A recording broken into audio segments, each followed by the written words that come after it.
Pasukan Buryatia Rusia terekam membongkar parit tentara Ukraina dengan serangan roket panas.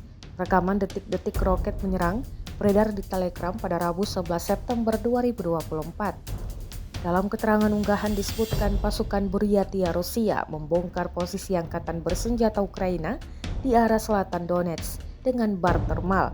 Roket menghantam tepat ke dalam parit sehingga menyebabkan kebakaran. Api melalap isi parit dan tentara Ukraina di dalamnya dikabarkan tewas. Pertempuran antara Rusia dengan Ukraina terus berlangsung. Saat ini, kedua negara masih terus melancarkan aksi saling serang. Hingga kini, belum juga ada tanda-tanda konflik keduanya akan mereda.